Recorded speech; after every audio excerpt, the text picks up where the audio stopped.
good on here. Let me tell you something. Okay, so dear, look at here. Hey. I'm just so excited to be here, bro. Thank you so much for this. I mean, this is like my big brother, so it's kind of like, you know, I feel like everybody gets to, you know, listen in on our conversation, like awesome conversations we have. So thank you for having me. Indeed. Yeah. Thank you for pulling up. So we're gonna start at the beginning. Okay. So rewind it. Hold it back. Exactly. Origin story. Yes. Where you from? How did you grow up? Family dynamics. Yeah. Oh no, this is my favorite to tell. So for those who don't know, I am a proud Afro-Latin Caribbean woman. My grandfather is Jamaican, but he speaks Spanish. My mom speaks Spanish, and you know how that goes. And my pops, he has some Panamanian in him. Dad wasn't really in my life, but I still take pride in where he's from because I believe heritage tells a lot about, you know, where people come from and the decisions that they make. I was born in Brooklyn, New York. I mean, come on now.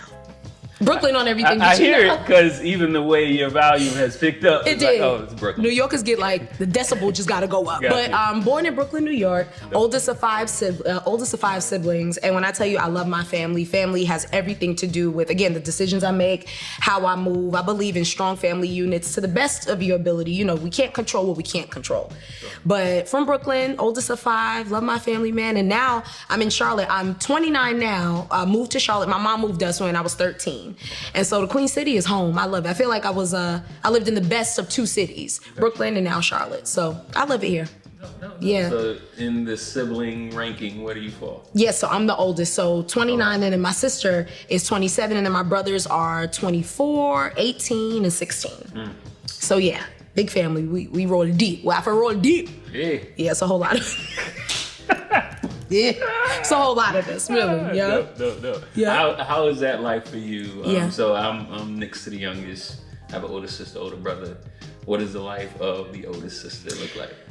So, you know, I didn't even learn this until recently, but life of an older sister is like really setting the bar, right? So for me, most of my life was really about survival. Again, my mom, you know, single parent, but she's a registered nurse. And all I know is like getting after it. So like when she had to go work certain shifts, like 7 to 7s or 3s to 3s, I was holding the house down. So really, I say all that to say it was setting the bar. So no matter what the experience was, no matter what was happening in our lives, I feel like, and my mom never taught me this, it's just inadvertently, it became like we don't make excuses, we just make things happen.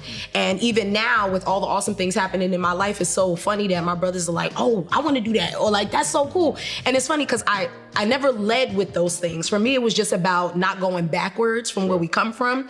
And I use that pretty much as fuel. But now it's so funny how my siblings are using it as like, oh, well, if this is where Havy is, that's my family name, Havy. If this is where Havy is, then we gotta like, but I didn't mean for that to happen. I think I saw my mom grind and I saw her get after it. And I also saw the sacrifices she made. And I just want to make good on all the things she's done for us and is. And is. No, that's dope. So I'm interested, again, I like to go deeper. Yeah. Let's go deeper. No, yeah. You talk about your moms, and just her meaning a lot to you, motivating you. I guess if you could share, what about your mom's journey? Yeah. Whether that's when she had you as a child or children, or even prior, that just kind of moves you. Yeah. Just the grind. Because that definitely explains a lot. It's like, yeah. Most of our conversations, there's a moment where it's like, you all right? Are you okay? Are you sleeping? Exactly. Right? You know I'm what I like, mean? Right. But one, knowing that you're the oldest child, is like, that makes sense in the way you internalize that, like setting the bar and the importance of that for your siblings that come after you. But if you could share more, just what has that journey looked like for you, your mom? I'm gonna be honest, it's been tough. And you know, so funny because my outlook on life, I feel like, is what keeps me alive and it really keeps me going. But like, all I know is like my mom grinding and hustling. And you know, every time I talk about my mom, I get teary-eyed, and I might do it today and I'll pull the lashes off. But my mom is just really that girl to me, for real. Like, she never made excuses. Sometimes, you know, she had 1-2 jobs at a time on the same floor in the same hospital. And the story that I tell often is the story of her leaving my dad. So my parents had a very tumultuous relationship. Like, Pops was in and out. They was fighting like WWE. I mean, cause my mom was not one of those girls, like you wasn't gonna hit her, she wasn't gonna hit you back. Nah, we live, right? So I grew up with my mom always stuck up for herself. She always was like, you're not gonna talk to me like that, you're not gonna talk to my kids like that. And the story I tell often is the story of the trash bag. One day we came home. We had just settled in here to Charlotte and came home from middle school. I went to Sedgefield Middle. Shout out to Sedgefield Spartans. Went to Sedgefield Middle, came home, and there was cops outside the house. And I'm like, what's going on here? This feels familiar. Sure. We walked up and literally all my things are in trash bags. So I'm talking clothes, shoes, accessories, anything that you could think of in trash bags. And my mom came out and she was like, we leaving. And I was like, what you mean we leaving? We just got to Charlotte. I love it here. What you mean? She was like, nah, like we're going to a domestic violence shelter. And I remember looking at my siblings and, well, they was too young to even understand what was going on. Again, it goes back to that older sibling thing of, I gotta hold this down. Sure. Like I gotta hold my mother up and I gotta hold this down. So I remember like, it was something symbolic about seeing everything that you love in trash bags for me. And it did something to this day, like, for me at my age. So I say all that to say my mother represents that. And the reason why I tell that story is because it was like, we out. You know, when something isn't the way that you want it, when people are not respecting what it is that you bring, if there's anything that disrupts peace or pulls you from a positive place, we out. And my mom literally left my father with all 5 of us and we went into a domestic violence shelter with things in a trash bag. So I feel like I tell that story because I feel like it leads up a lot to the person that I am, and also why I don't put a lot of stock in things. I put it in people and hearts and things that align, because you can't go by people. You got to go by the heart for sure. Gotcha. I feel like I'm in that deep. No, that's deep, and I mean, I don't know. We can unpack that in multiple ways. Yeah. Yeah. That. Yeah. I ain't gonna cry. I might. I don't know. Safe space. You can do that if you need to. But you're making me think about. Yeah. Let me see. How old were you when that happened? 15.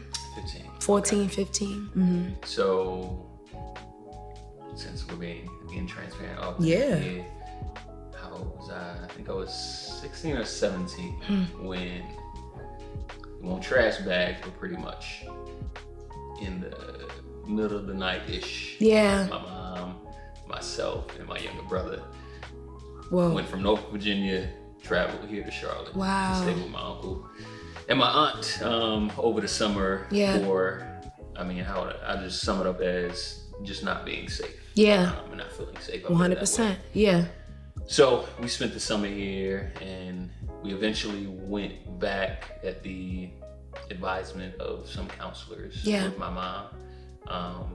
But that feeling of, again, not knowing. Like, I'm telling you. Yeah.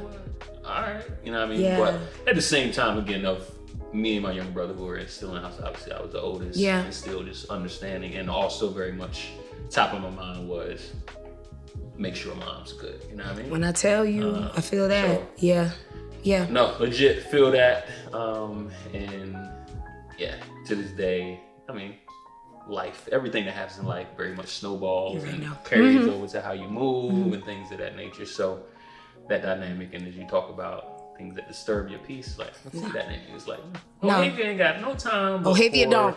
The good, the hope, the love all day. Dije lo que dije. Yes, I'm not gonna say that. You gonna say that by the end of this episode. I said it at the beginning. Y'all hold me halfway. Okay, all right, deal. I'll take halfway. Okay. But that's very much a big moment for me. Even though we went back, I ended up coming back. Yeah. The year after I graduated high school. It very much is a big turning point for me. It is. Just from an environment perspective. Yeah. There was just so much, there was weight. Yeah. And it just happened around the same time, graduating high school, coming to the Art Institute. Yeah. It just all happened within a year span. Yeah. That dynamic of, how to say, life being in trash bags to a degree. Listen, you know what I mean? yeah. And it was like, okay, where do we go from here? Yeah. That's real. Yeah. And I'm so glad that, first of all, thank you for even sharing that, right? But, because I feel like I just learned that today. And you're my brother, so I'm like, now, wait a minute. But we've never talked about it. No, sure. But you know why I love that is because I feel like, again, this whole idea of trash bags or like the overnight leave has like a heavy symbolism to it. And it's really deciding, making the decision. Because you could say a thing and like, I'm not doing that and I'm not going to allow that. But it's something about that, like, and only a few people could feel us on this, where it's like, we out. Sure. And that we out is very resounding. It's deep. Yeah. And it's not a light decision. No. It's a heavy decision. And again, I think you can apply that to life in general. For sure. Decisions, whether it's career, whether it's education, whether it's in raising your children. It's those moments of being able to determine that no, the decision needs to be made. Correct. Make that decision. That's deep. It is. I'm telling you, I'm sitting here and I'm like, man, this is a whole 3-parter. For sure. For sure. So, real quick, again, you are, and I joked with you earlier about, well, hey, you didn't dance, so I'm not sure if it's really you. So, hold on. No. So, here's what happened, y'all. Go for it. I came in and I saw the family, and I was like, I mean, I'm going to dance regardless. But it's just when I came in and I saw all these faces that, I love, I was like, I got to hug people first. Sure. No. You live. But on the, I like to ask my guests, what is inspiring them, or what is your favorite song? What is your favorite song? All right, let's go there and tell me why. Okay, my favorite song? Your favorite song. It could just be a piece of art. What is your favorite piece of art? Oh my gosh, this is so hard.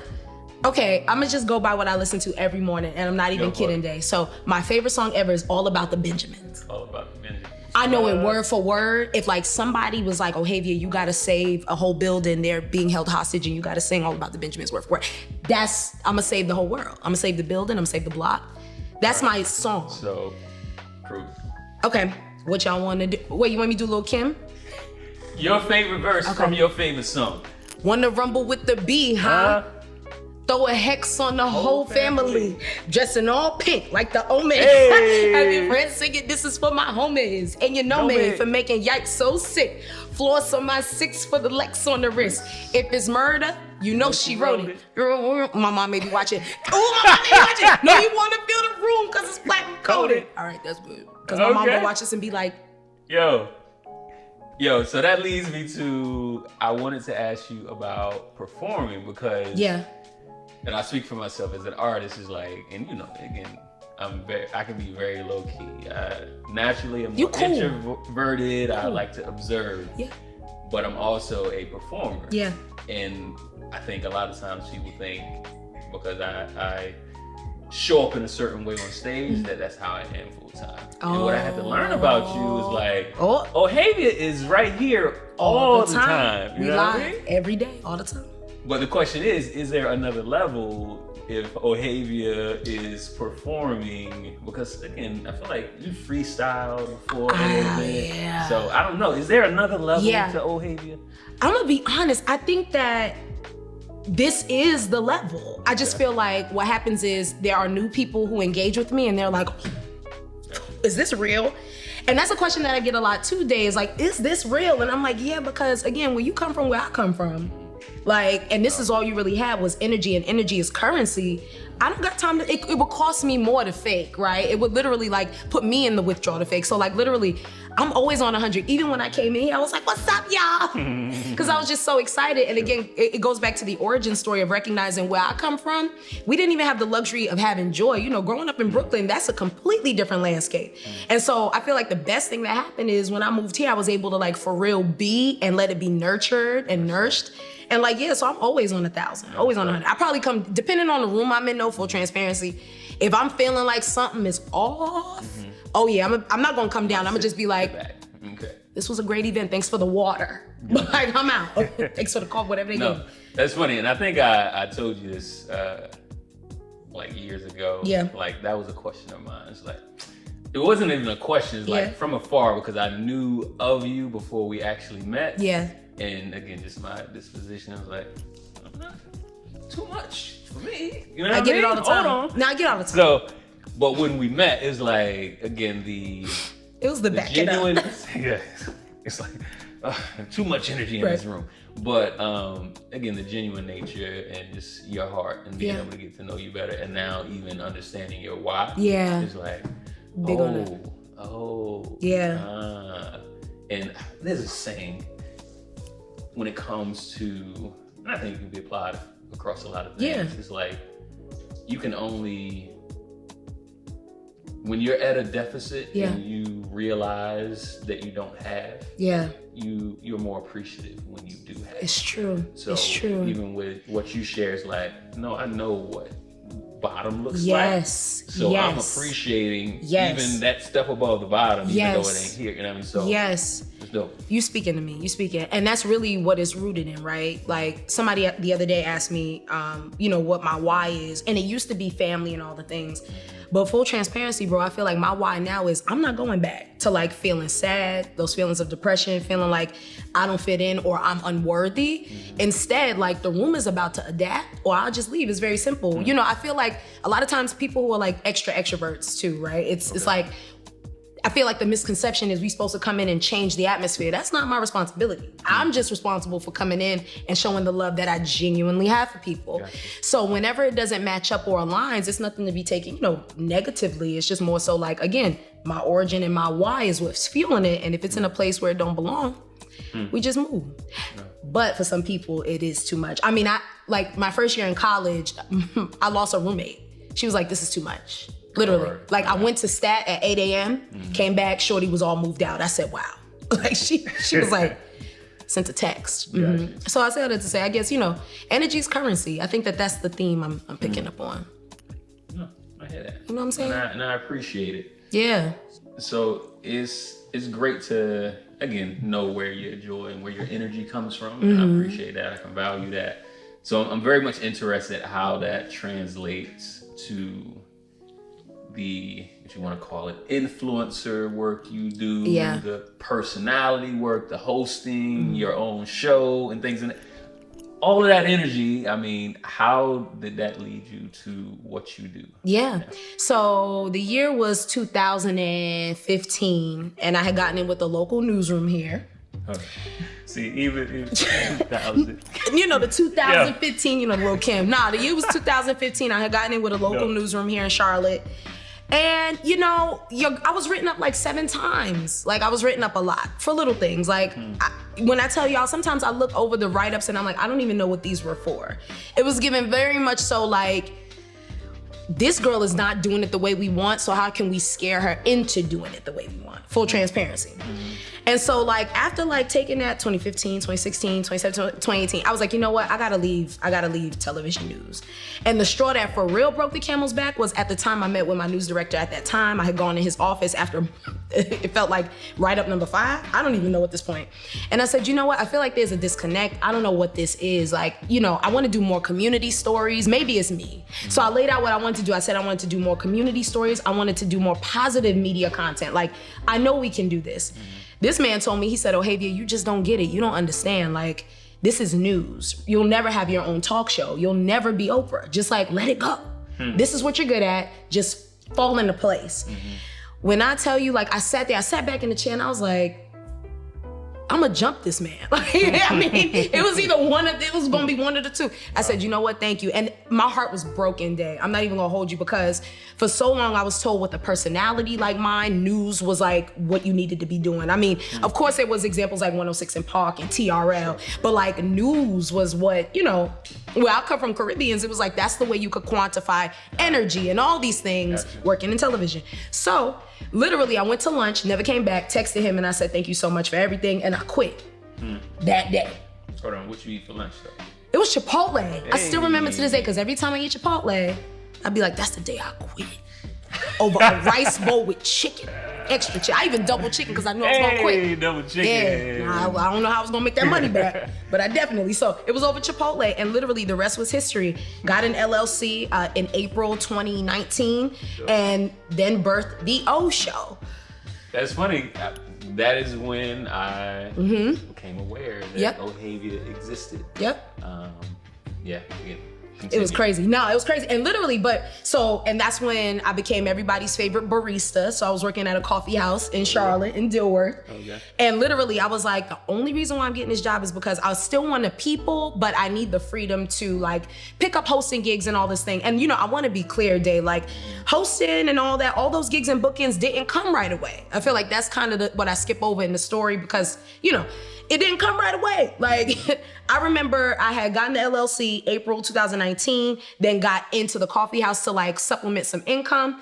And when I tell you, I was nervous. I was like, I kept getting like correspondence from like my Nissan, like we about to repo this car. And I was like, what?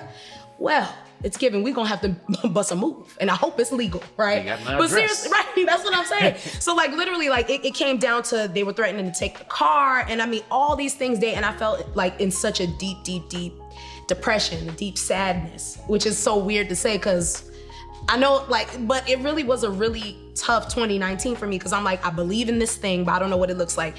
Got a big break, if you would. Somebody allowed me, and I did it pro bono, but there was an organization here that allowed me to host one of their annual something. And literally, I remember I called out from the coffee shop. They put that mic in my hand and it was over. And I felt like I found, I thought I always knew who I was, but I was like, this is who I am for real. And everybody in the room was like, this is the girl from so-and-so news? Like, and I remember like, I just felt like this is what I needed to be doing. It was over, and that's all it took. Next thing you know, I launched my own talk show, had my own live experience. We sold out like first day. People were standing up, it was hot. We kind of broke some fire codes, but I ain't no snitch. And like literally, I was like, yo, this is what I need to be doing, and the rest was history. And then one thing led to another. Then before you knew it, quit the coffee shop. No, that's crazy. Yeah. Because again, you say it took a long time. It did. It depends on the perspective of what a long time is. True. So this is like a few years ago. Yeah. And again, I think around that same time is when I became aware of you. And I remember the show.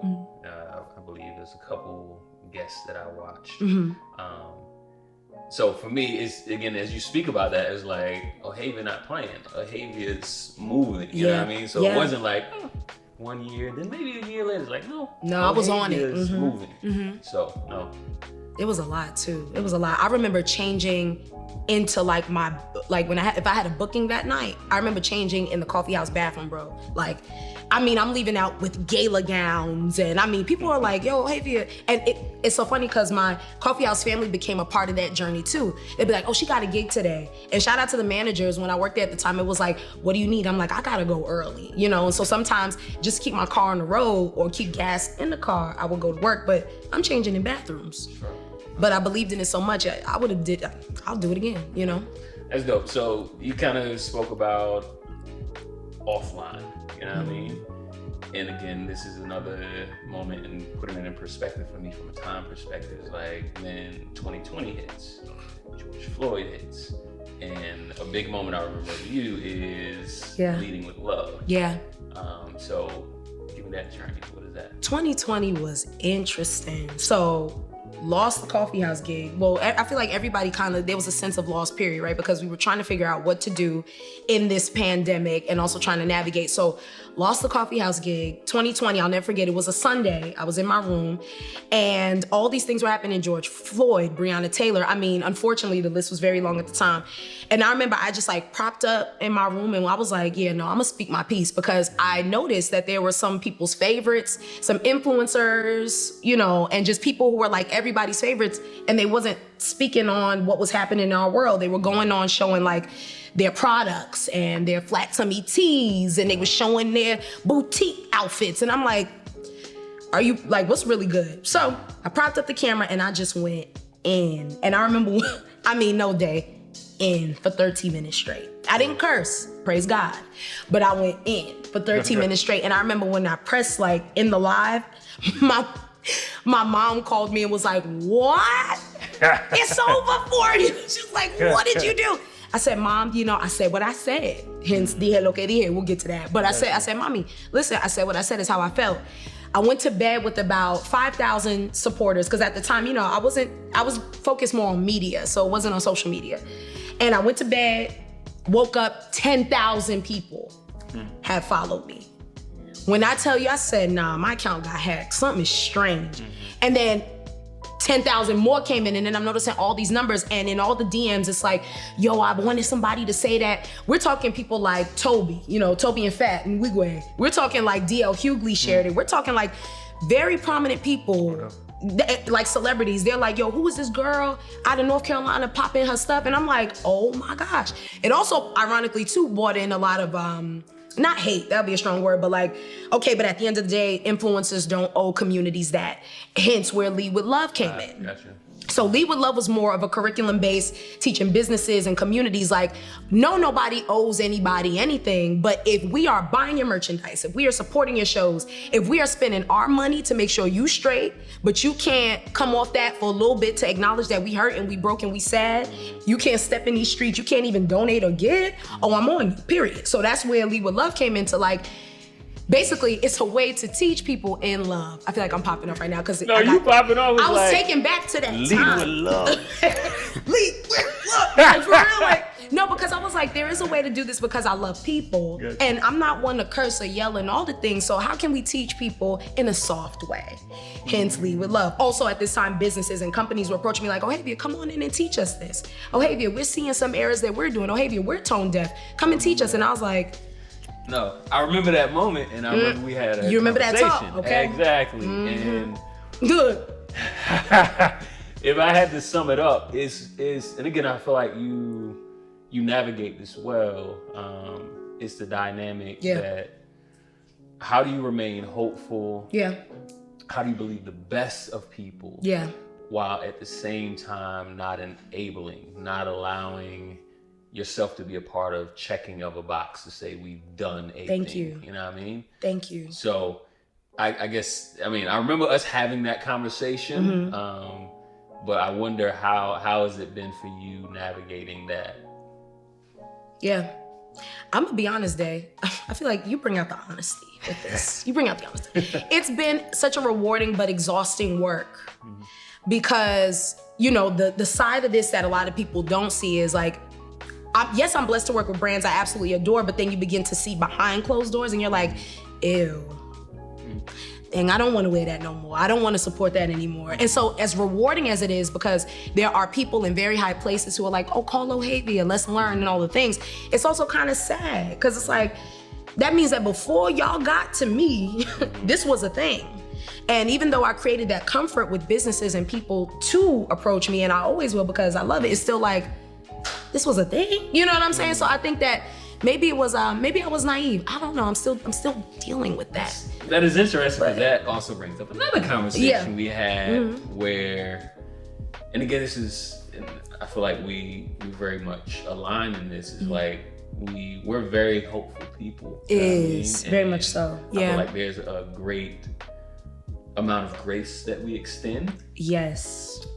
To bring you to the other conversation, which I felt a responsibility. And I think as human beings we do, as well as specifically in this example, I would say within the Black community, there's a responsibility we have to one another as well when it comes to, you know, Dae-Lee. I've been there before. I've been in that space before. So you know what I'm not gonna do? I'm not gonna allow my sister to go in blindly. You know what I mean? And thank you for that. I'm gonna do what I can to educate, and it's not in a let me shoot them in the foot or let me talk bad about them. It's like be aware.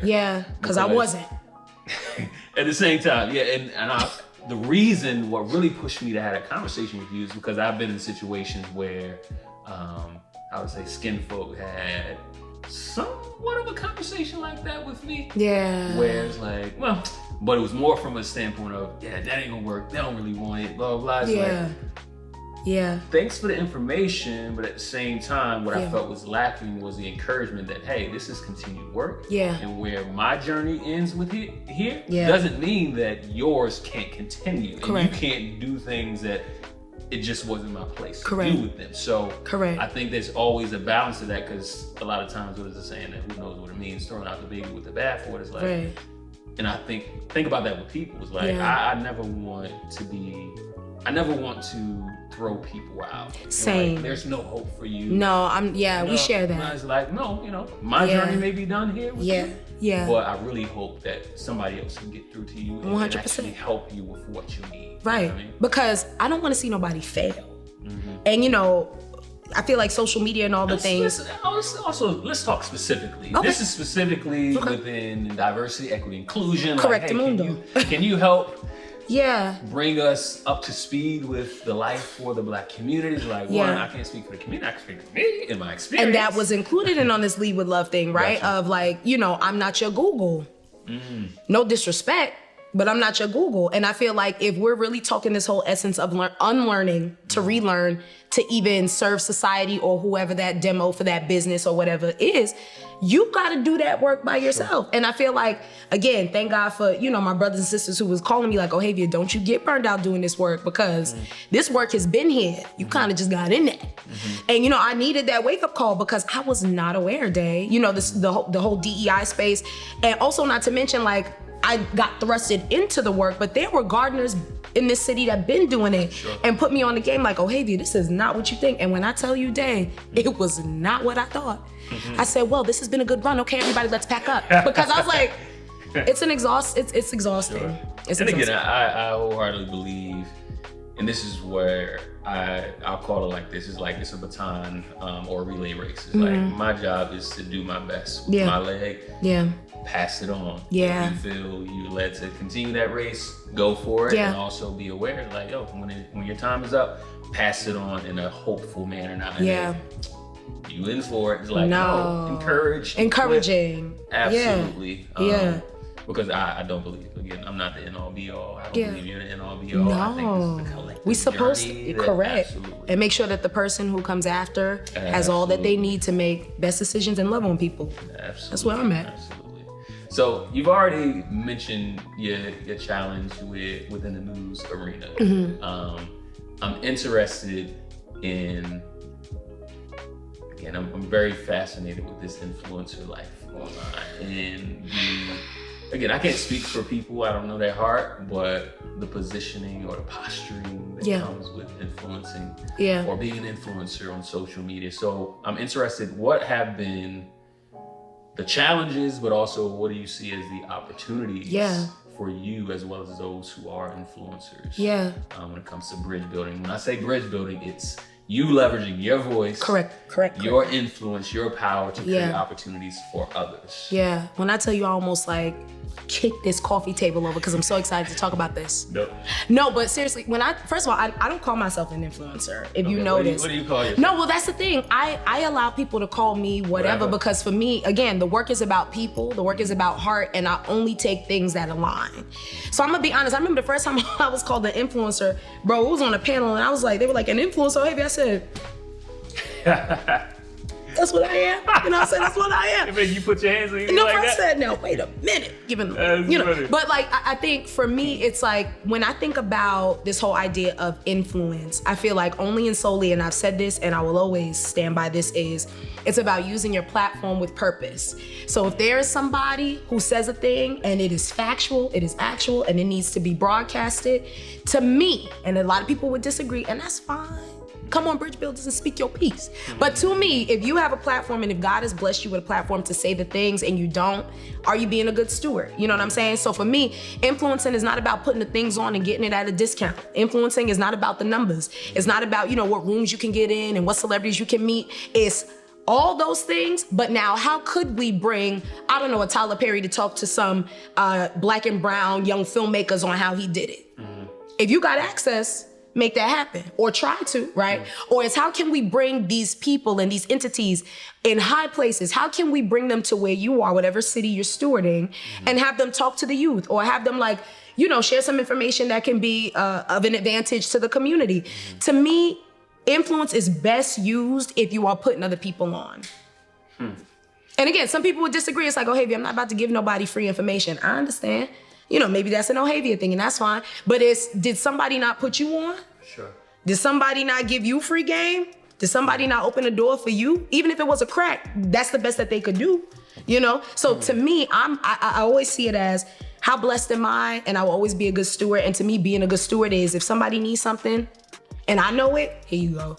If I see a fellow influencer who's like on this way and going way off I'm like, hey, yo, come on, come back over here. Because that's what to me, that's influence. That's what we're supposed to do for each other. No, that is dope. And I'm interested in going further. And I don't want to forget, you mentioned some names across this conversation. And I know you're a very humble person.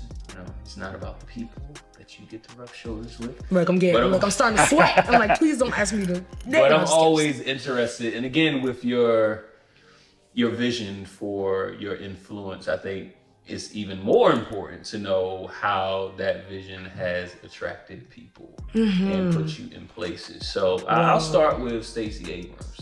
Who are some others that your purpose for your platform has allowed you to touch and be proximate to? Okay, you know I hate Go this. for it. Come on.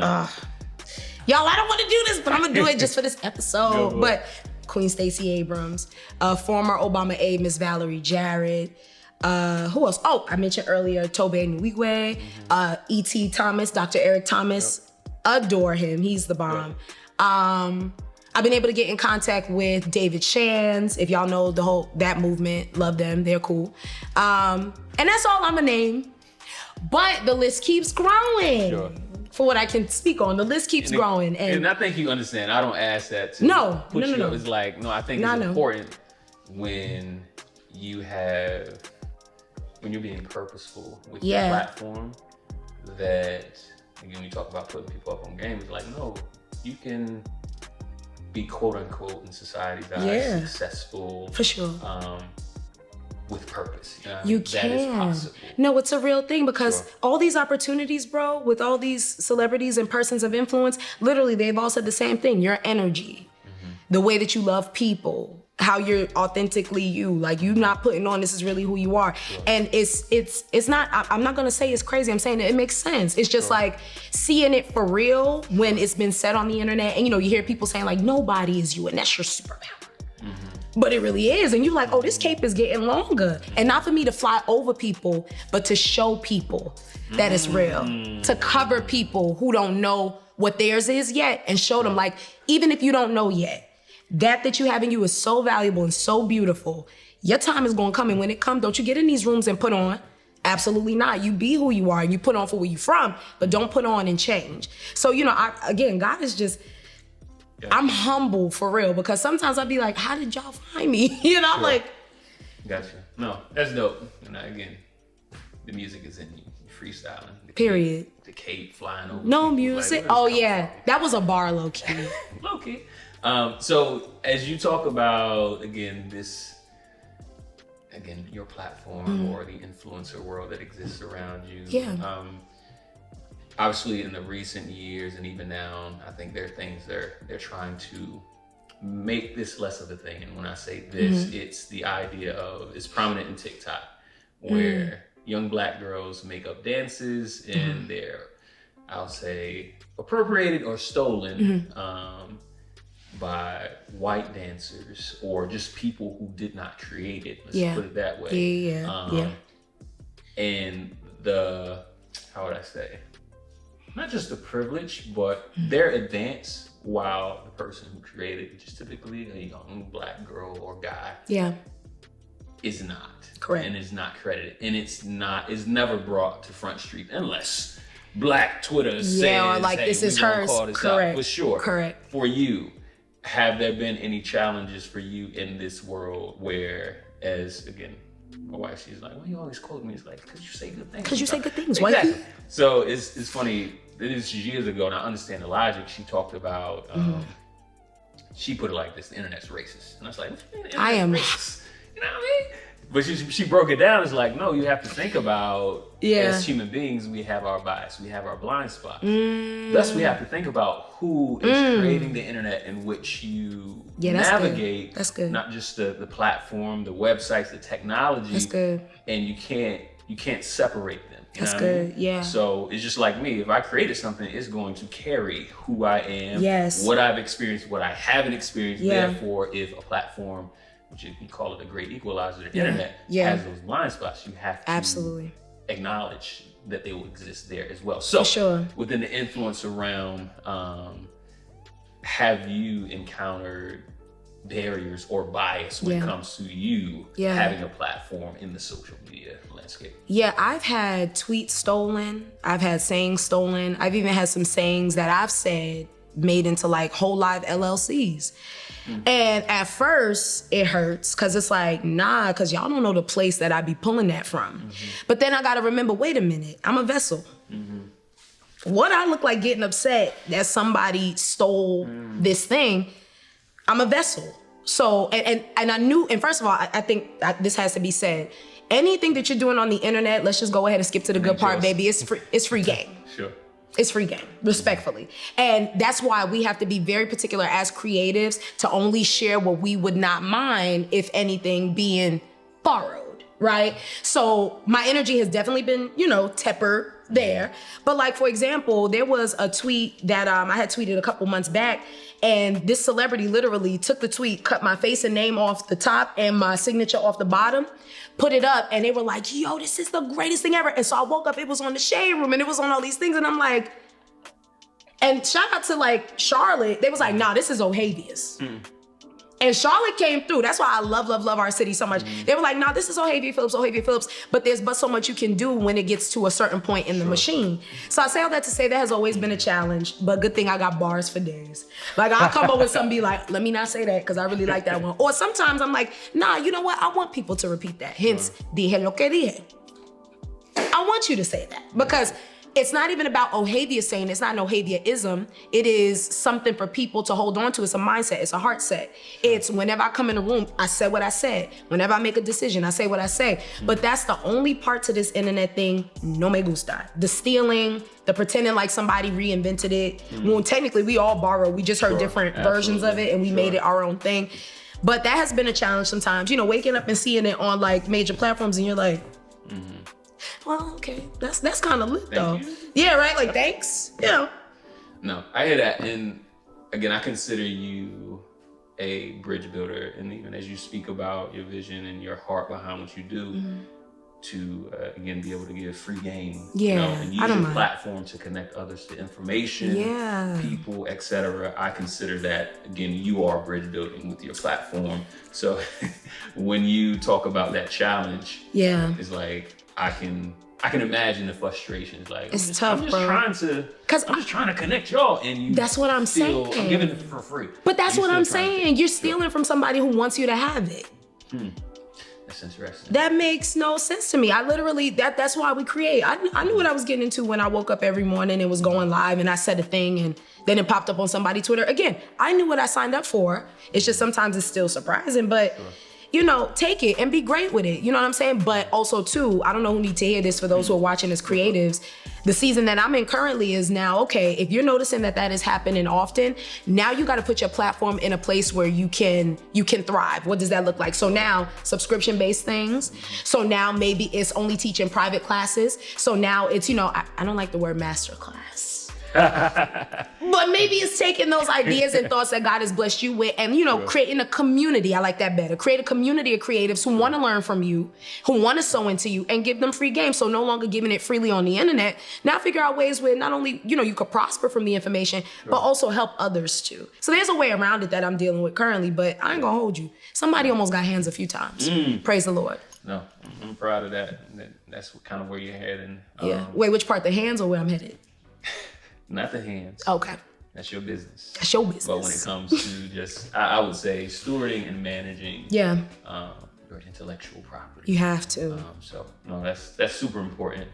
So I would like to, and actually before we go to the opportunities again, and what I would say the hope of it all is like, okay, with all that being said, what is your hope when it comes to bridge building? But before we get there, how would you encourage others that exist in this social media influence, have a platform, space that may be dealing with these same challenges? To where, I have a platform, I just want to use my voice and I want to use it well, but these are the dynamics that I have to deal with. How would you encourage them? Absolutely. I would say this, I'm from New York, so I got Scarface is one of my favorite films. And let me be specific. Encourage them in what you do, again, which I consider bridge building. Leveraging their influence. For others. And opportunity access. For sure. It goes back to Scarface. This one line in Scarface. Don't get high on your own supply. What do I mean by that? When it's going good and it goes viral, don't let that get to your head. Don't let it get to your heart. Don't let it inflate your head or deflate your heart, right? So it's recognizing that if you've been been given a platform, whether it's numbers or not based, recognize that people go to your page or they seek you out for certain content. Don't change that content because somebody made a comment like, oh, this doesn't make sense.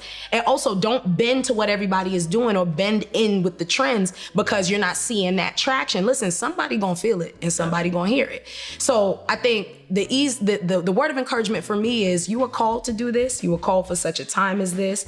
Don't let anybody's compliments or lack thereof change what you know you've been called to do. And also continuously and always remember that if you've been given a platform, it is with purpose. Popularity is cool, but that ain't the goal always. And you can't go by that because people are fleeting, right? And profit is cool, but you dang sure can't go by that. Why? Because as we've seen in the pandemic and with all the things, that's fleeting as well. Always lead with your heart. Always lead with love. Don't always lead with money because not all bags are assigned to you. Listen, yes, you are an influencer, but before the world says so, you already were. Yeah. No. So just believe in it. That's dope. So how about to take that one step further? I'm always interested in, again, be it the challenges that we deal with as human beings, within society, everything that wants to divide us, as well as the specific challenges that you experience within your platform and within the space you operate. Yeah. What would you say the great opportunity is if we leverage our purpose to create more bridges, more access, more opportunity for others? What is that great opportunity look like? Yeah, I just started smiling because I started like picturing so many different things, and I'm gonna just run it off because this isn't scripted, so I'm gonna just run off what I feel. But it's everybody eating. It's, kids and families going to the schools that they want. It's being represented and being proud of your city leaders, your council leaders. It's every time, you're on the internet hearing positive media content. How about positive media content going viral instead of who was shot and killed or who was sleeping with who or who was disrespecting who? How about we just give people their credit when they create things? And it's like, oh, this is this person out of Hickory, North Carolina, or this is this person out of Queens, New York. You know what I'm saying? How about, in my head, the hope that I have for creatives and influencers is giving credit where it's due. Everybody just staying in their lane and playing their part and doing it well. Everybody leading with love and not always like, so what's the budget? You know what I'm saying? Sometimes it's just like doing the things from a heart space. I just see a place where people are loving more and not so much trying to leverage every time. People trying to put people on, remembering who put them on.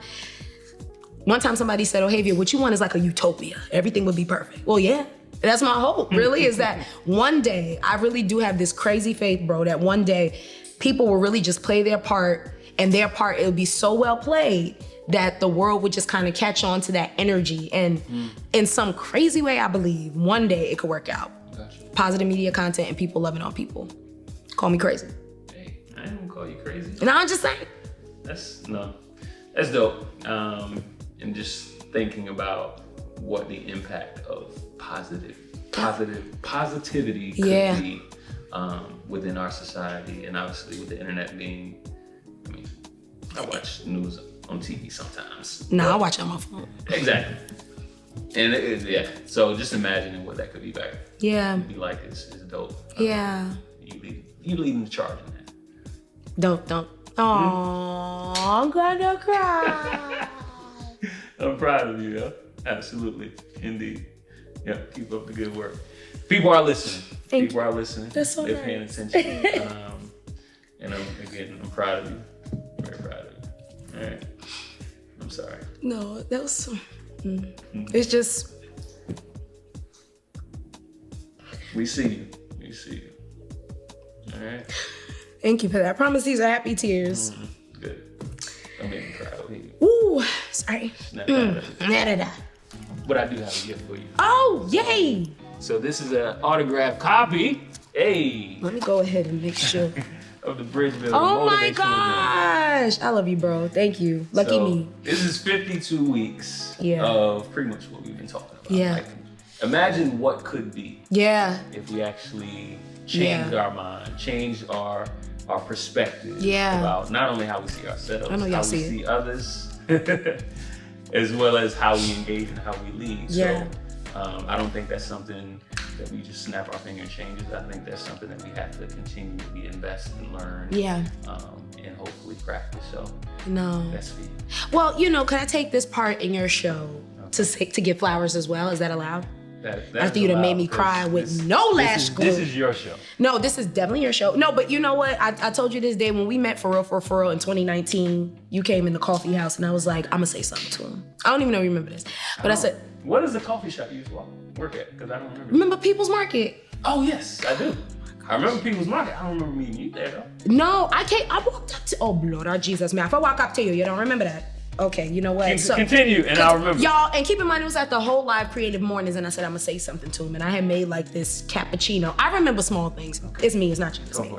But I remember small things, and I was like, Dae, I just wanna say thank you so much for all you're doing. What's crazy is, Dae, I've known about you for forever and a day. Is that right? Because you've always done intentional work, though. You're making me sweat. As long as it's not crying, because if you start crying, I'll really be out of here. I'll be like, hey. But no, you've always done the intentional work, Dae, and I just feel like with what you're doing with this series is you are shining a light on a very important aspect of all the things, positivity, unity, and community by reminding people literally like, no, you bring your some, and let's bridge, let's build this together. You bring that thing you're good at, and you know what I love about this show so much, and I'm not just saying this because you're my brother, but you have so many people represented in different industries and experiences, and you're just showing like, listen, there's no cap. That's a bar. That goes both ways. There's no cap on the possibilities if people really lead with authenticity and say what they have and give with an open hand. So thank you for what you do, brother. Because, Ohavia is able to be Ohavia because Ohavia watched Dae. Ohavia watched all the people here in our city who've been doing this. And, I'm just very inspired by you, so thank you. Also for all our talks. I feel like I owe you a Tesla for every time we talk. I'll take the Tesla. Now I ain't making open money yet. Give me a little. Get a Tesla. No, I appreciate it. No, I love you, brother. Thank you for all you do, for real. Absolutely. I am because you are. Thank you.